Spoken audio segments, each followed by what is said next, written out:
Hello everyone, this is Margie coming to you with another StarCraft 2 cast. Just making sure my microphone is working properly.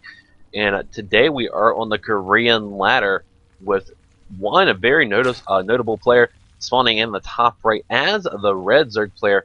We have LiquidTLO.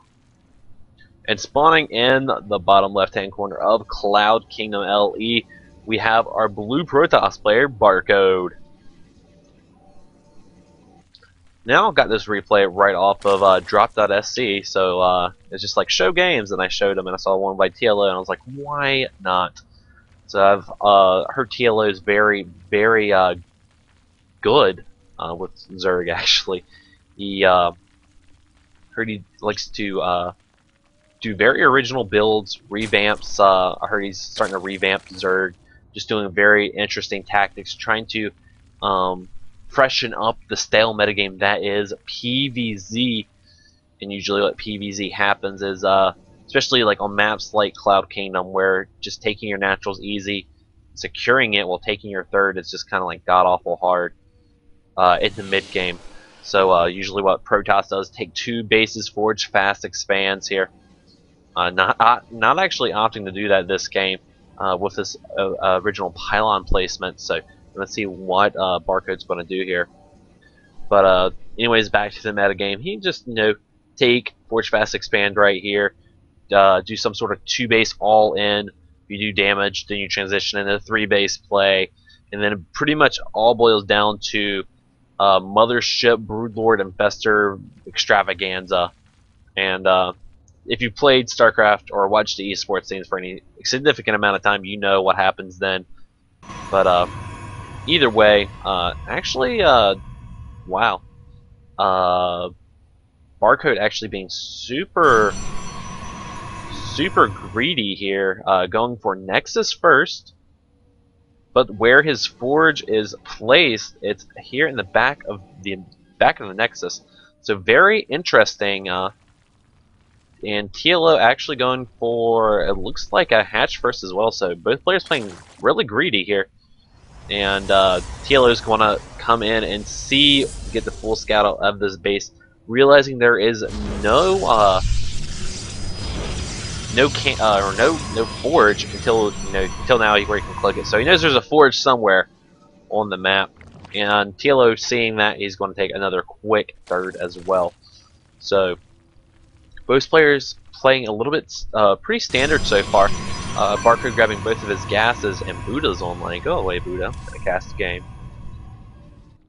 So we're gonna see how TLO is going to, what his playstyle is going to be this game. Will he go for some sort of Stefano-esque build where you just three base, lots of roaches, try to crush your opponent, or is he going to react to some sort of two base play from Barcode? Or how is he going to play this game? So I'm excited to see TLO play. I'm not really big on esports, don't really watch that many tournaments. So I'm interested in see how both players are going to react to each other. Now, little small victory here for TLO. Going to go ahead and nibble this probe and kill it. So now he's going to just scout around. He is going to put a Zergling at this watchtower, so he will see if another probe leaves and tries to place proxy pylons. So pretty good move there. So he feels confident that probe didn't place any pylons across the map. So yeah, he is going to see that one zealot going to come over here and going to slice this little Zergling away. TLO quick reaction is going to save that one Zergling, and once again another little victory here and there. So that's 25 minerals TLO didn't lose. So I actually need to get the production tab back up. Anyways, TLO adding more and more drones, adding a couple more Zerglings just to be safe. One probe does manage to sneak all the way across the map. Going to spot that there is in fact a third. Doesn't look like TLO saw it that quick. He is going to start planting creep tumors so he can connect his bases. So quicker reinforcements and whatnot. This once again, such quick reaction time from TLO. He will save his Overlord and not let it get killed, so he will be able to sacrifice it later and see what he is going to be going up against. One sentry already being made for Barcode right now, and TLO just adding more and more drones. If we look at the drone count, 47 to 43, both players have been macroing up like crazy.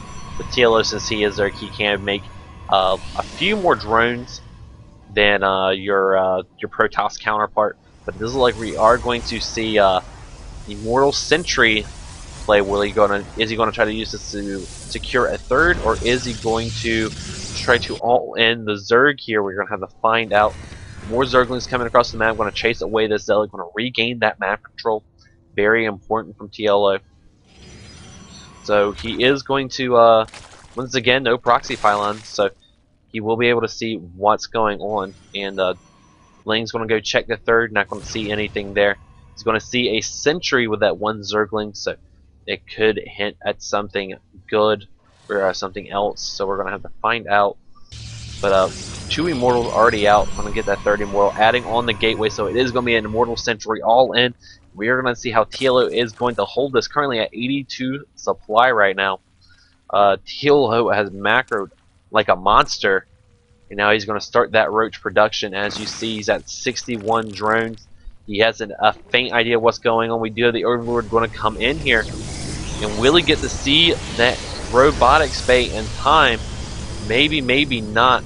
But he will definitely see it once he goes into this field range of these Zerglings. And here he comes.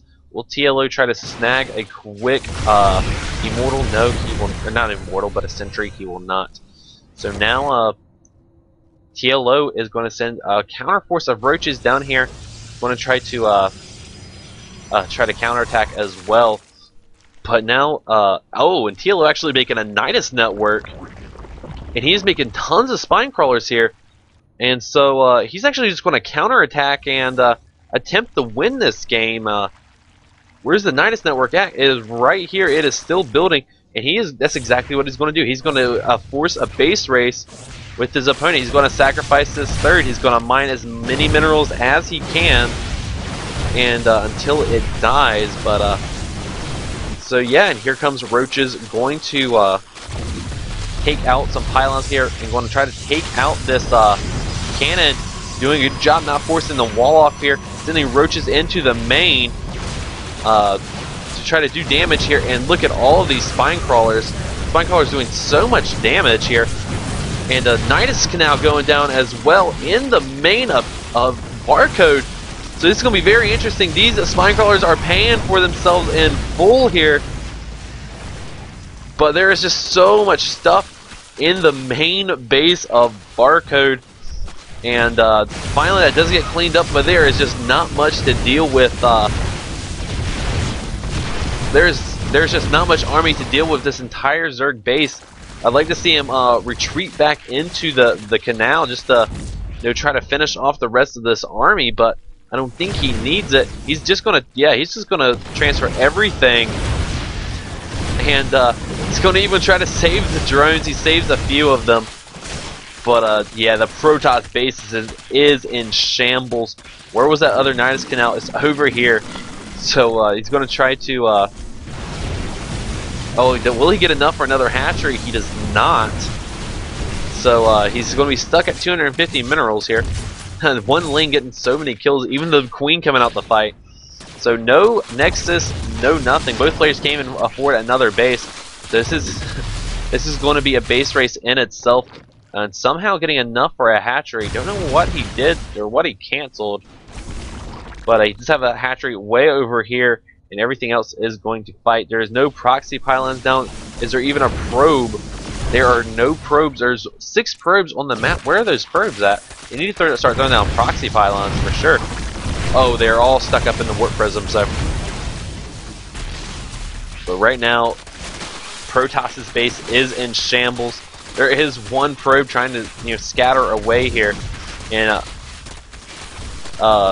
Protoss army does have enough for an assimilator. I'd like to see it thrown down somewhere, but right now there's just a lot of stuff from TLO here, and he's going to wipe up everything very quickly.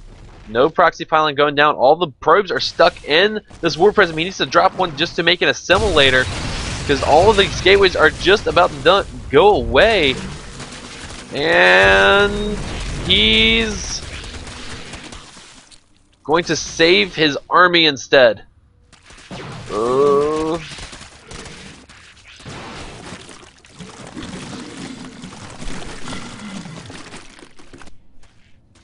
So, there is one Zergling here going to do a lot of damage. Or no, not anymore. This 3 Stalker is going to take him out.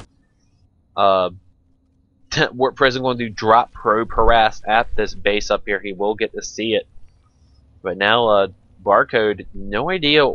He does finally get an idea where that last base is at. But TLO has a mining base, and all he's got to do is defend. He does have the supply right now, so he's going to play it super safe. Zergling run by going to try to take out the last few remaining units for Barcode, taking out the last pylon on the map. Throwing down force fields, try to trap that one last Zergling. And all this on the map right now is just an assimilator and 3 gateways, so he needs to go ahead and kill TLO right now, but it's going to be hard. He does see when this army is going to move out. Probably even going to move these roaches and try to counterattack. No, he's just going to take the army on completely. Needs to be careful, though. He doesn't need to lose there. Good force fields cutting off a good chunk of this army. So, don't know if that was the best choice for TLO. Might want to just swing around and try to take out these last 3 bases here. It does have one Nidus network up. He does have a spore crawler and a spawning pool over here up. So quite a few buildings out in the map. And since he does have a base, he's not going to be able to. They're not revealed, and these roaches are going in for the suicide mission. These units are in hot pursuit. One, will it go down? A little indecision here. Needs to kill this last one. There's 2 more left. Oh, one does go down. There's nothing. There's an assimilator left, and TLO is microing his little heart out. He's going to try to take the last few units. Going to try to take out. One sentry does decide to survive here, but more and more Zerglings out in the map. And once Barcode can't do anything, you might want to keep a sentry back just to. He's actually going to do Warp Prism harass here. Want to split up his army, so he needs to make a wall off right here at the ramp to so he can. Oh my gosh, this is so intense right now, because all TLO's got to do is just get Zerglings in the main of Barcode, and he'll just do tons of damage. So we do have these 3 immortals. 3 lone immortals are going to try to not die here, and positioning themselves in a very good position to where they're not getting a full concave here. And these immortals getting tons of kills, 31 kills. Oh my gosh. One immortal finally does die, but Zerglings are just good, man. Good against them. So, not the best decision here. Warp Prism with 3 sentries going to come up. But this is just all good force field for right there, but Barcode's on his last leg. There's not much you can do. There's still a full mining base. Going to tickle these adjourners. Not even getting one. And this is going to be the longest hatchery kill ever. TLO going to manage his forces here. He does have a few units left. There is just a lot of Zerglings here, and a lot of stuff is just going to die here. That one Zealot is not nearly going to be enough. He does finally kill it. But these last pack of Zerglings want to come in here and clean everything up. This force field micro going to trap this. Going to trap the queen. This is silly. And but the last of Barcode's bases, and there's the GG. So, anyways, guys, very interesting game from both TLO and Barcode. Barcode using that Nidus network perfectly just to instantly reinforce his army and just travel instantly back and forth across the map. Always a nice thing to have. Anyways, guys, thank you all for watching, and I am Marshy, and I will see you guys next time. Later.